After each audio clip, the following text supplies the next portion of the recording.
I'd like to begin by saying thank you to the State Bar of Michigan. I am very humbled and so honored to receive this year's Liberty Bell Award. There are so many activists in Michigan who are fighting for the rights of the most marginalized among us, and I continue to grow and learn from all of those who came before me and those who continue this work today. As honored as I am to accept this award, it's also a good reminder that there is so much work to be done.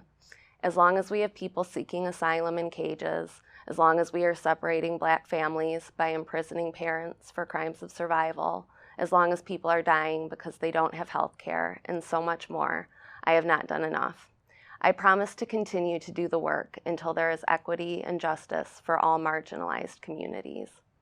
I'd like to again thank the State Bar Association, my dear friend Saida for nominating and believing in me, my mother and father for a lifetime of support, especially since the fire and through my continued growth as an activist.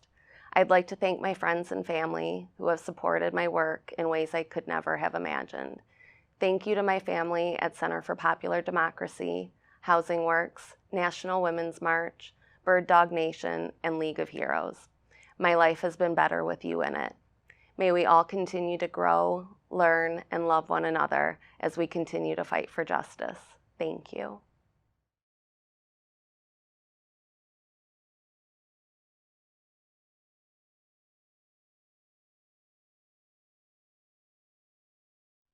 First of all, I'd like to thank the Board of Commissioners and my good friend Jennifer Grieco for presenting me with this honor.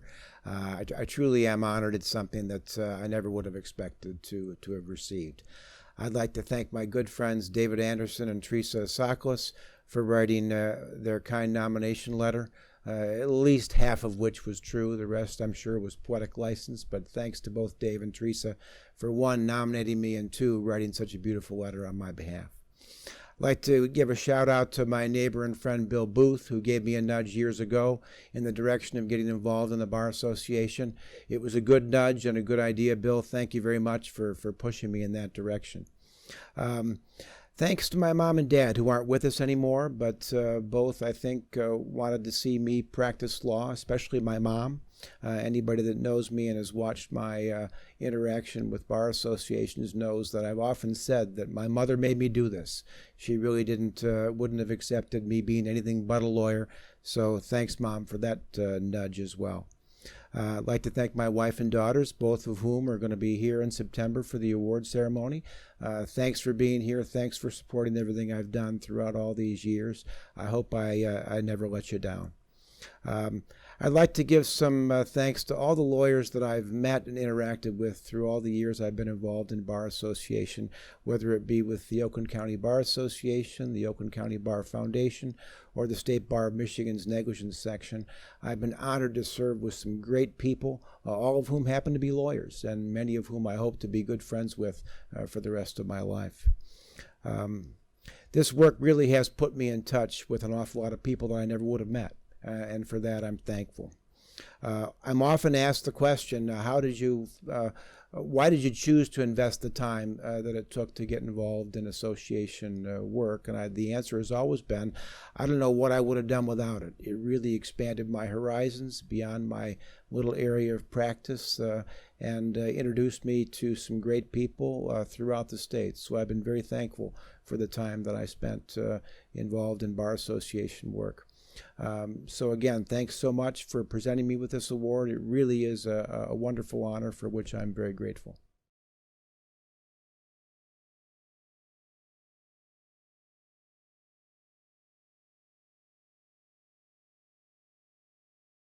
I am deeply honored to receive the John W. Kaminsky Pro Bono Award, and I thank the State Bar of Michigan for this recognition and for promoting those who provide legal services to those who would otherwise not have access to justice.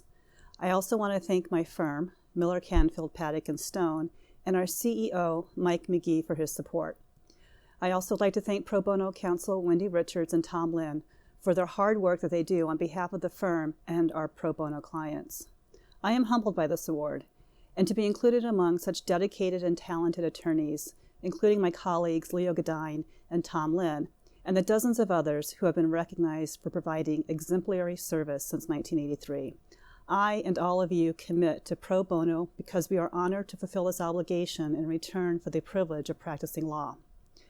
I am deeply grateful to the attorneys at the ACLU of Michigan and with Margot Schlanger from the University of Michigan, with whom I have been working for the past 2 years on the Hamama versus Aducci class action case, which has literally been a matter of life and death to our clients.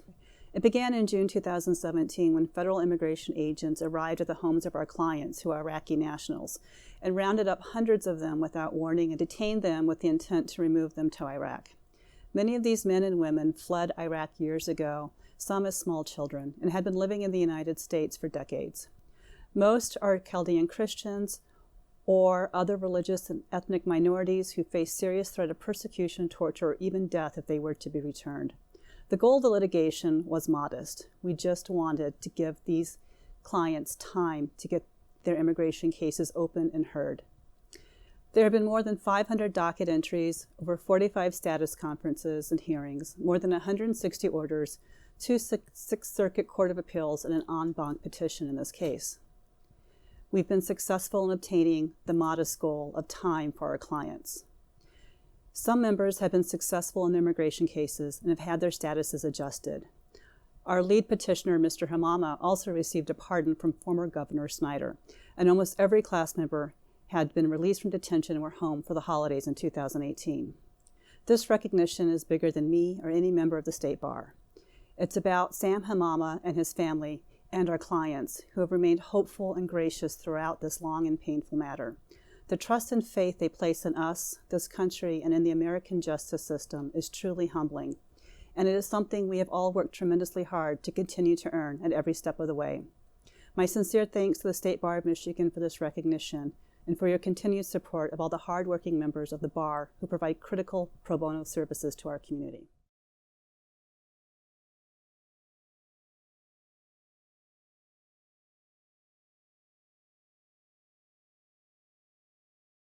On an ordinary Tuesday in my office, I opened a letter from the State Bar of Michigan telling me I was receiving this Champion of Justice award. This has been an award I've aspired to and secretly hoped one day I would be worthy to receive. I didn't know who nominated me, but I learned it was a group of women, my sisters-in-law, who I worked with on the executive board for Women Lawyers Association of Michigan.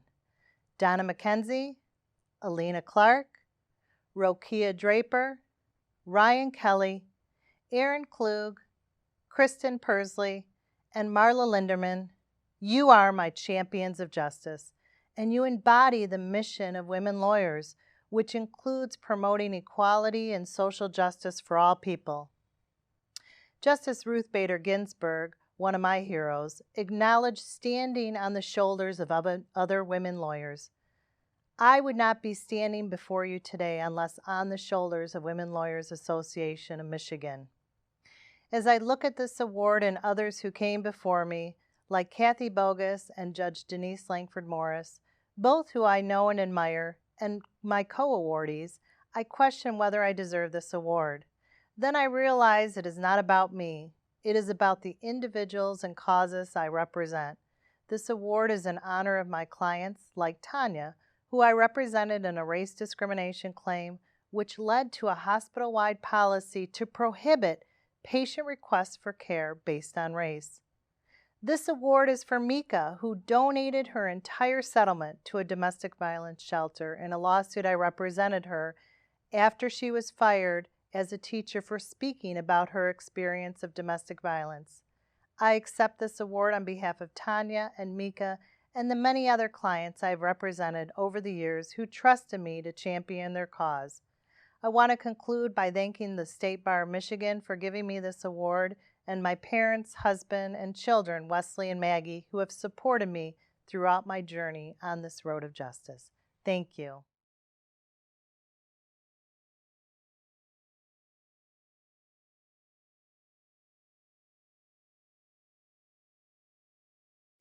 I'm incredibly honored to receive the Champion of Justice Award. As you know, I've spent my whole career in the legal services community, and so I accept this award on behalf of all the great legal aid lawyers that I've worked with over the years, both within the Michigan Advocacy Program and in our partner programs across the state.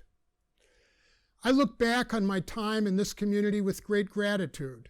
I've had the opportunity to work on issues that I care deeply about, to work for clients that are often inspiring to me, and to work with people that I love and admire. Working in legal services gives a person a unique perspective on the legal system. In our society, there are a lot of people who go through years of their lives without having a personal conversation with a poor person.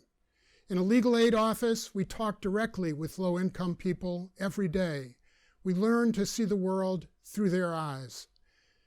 We all know that equal justice under the law is the ideal of our legal system, but that ideal is not the reality that poor people face. Often our laws have been written to favor the rich over the poor. Often our laws have been written with an explicit goal to disenfranchise or to victimize the low-income people.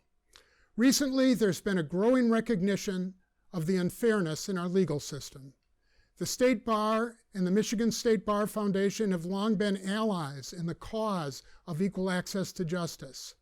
Now there's a growing recognition within the court system of its role in assuring a fair and equal system. We welcome this new partner. Our goal for all of us is to create a system where the ideal of equal justice under the law becomes a reality. The creation of such a system is a shared responsibility of all lawyers, and there's a tremendous amount of work that remains to be done. Thank you.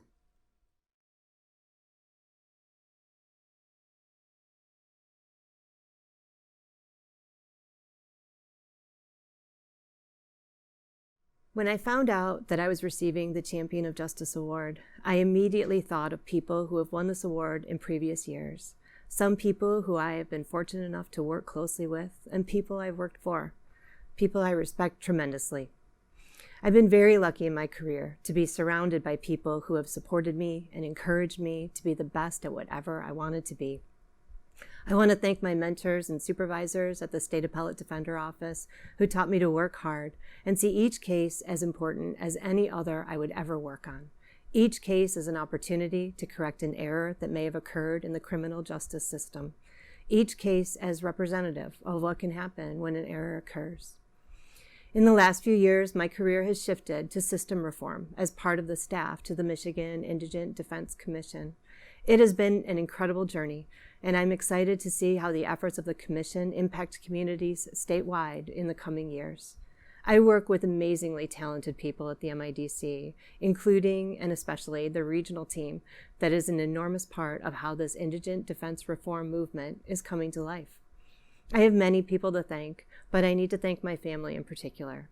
My husband, Patrick, is a constant source of support for me and a constant reminder to not take myself too seriously. I would never have had this kind of career if he hadn't been cheering me on every step of the way. Our daughter Morgan and our son Brandon have always allowed me the space to be equal parts mom and lawyer, not always in that order. And I'm forever grateful for their love and laughs. My dad and Barbara continue to support and encourage me to work as hard as I can, and so does my mother-in-law and my sister-in-law. My sister is always by my side. And I'm certain my mom is looking down and smiling at me, even though she isn't here with us anymore. Thank you so much to all my family, friends, and colleagues, and thank you to the State Bar. I'm honored to accept the 2019 Champion of Justice Award.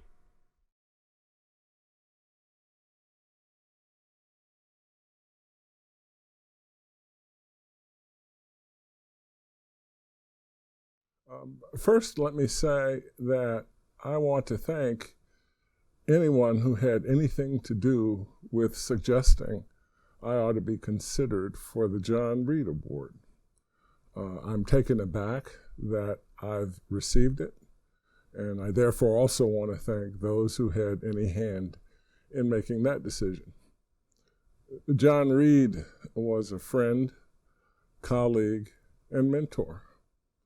And he mentored me in an indirect way, in the same way that Judge Damon Keith, Thomas Lenga, and Bob Cutler, both of whom who were partners at Dykema, mentored me. It's the way they lived their lives.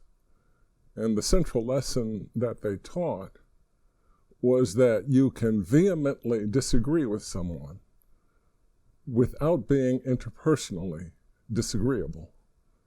And I sought to incorporate that in how I lived my professional life. I didn't always succeed, but I'm thankful to John for teaching that lesson. Thank you.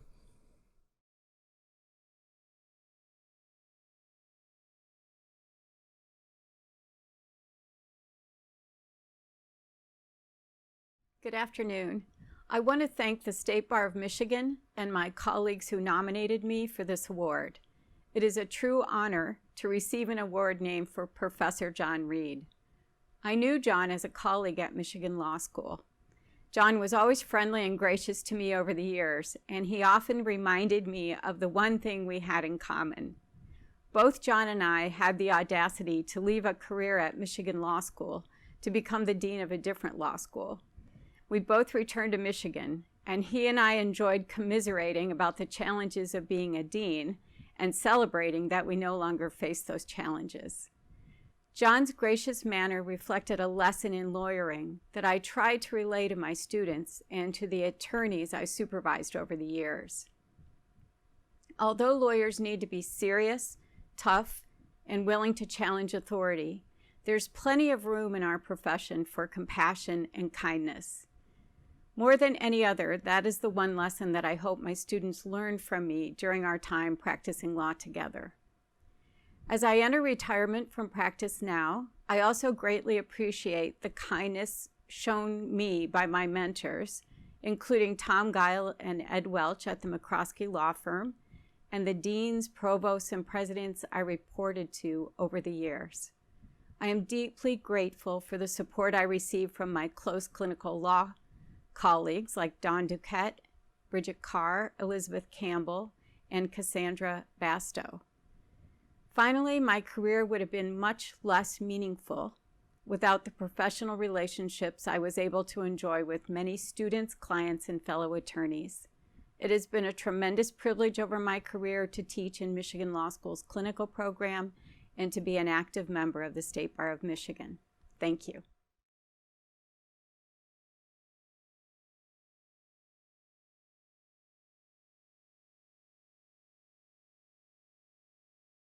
Well, good afternoon. May I begin by apologizing for not being present with you today, but I'm with my family for a long-standing trip to our homeland in Ireland, the homeland also, of course, of Attorney General Frank Kelly. Let me begin by expressing my sincere thanks to all in the State Bar for this very special honor. It means a great deal to me. In Attorney General Kelly's autobiography, he asks a rhetorical question: why write this book? And in that, he says, I did it in the hopes that it would encourage someone to engage in public service. And he goes on to, in that, and quoting President John Kennedy. And President Kennedy said, one person can make a difference, and everyone should try. We've all said, I'm sure, especially in these days when the public discourse is so harsh, we've said, after watching an interview or listening to questions posed to a public figure, I would not endure that. I would not go through that. Why would anybody do it? And quite frankly, the public figures, I'm sure, have said, I know I have, I wonder if this is worth it. Well, the answer, of course, is that it is worth it. And why is that? Quite simply because you can make a difference, and you have had a very special and very unique opportunity to utilize your talents, the talents that have been given to each of us in a very special way, and that is in the service of others. We have, in other words, tried, and that is all we can ask for of anyone today. So again, my thank you to all of you for this very special honor at a wonderful time in my life. God bless.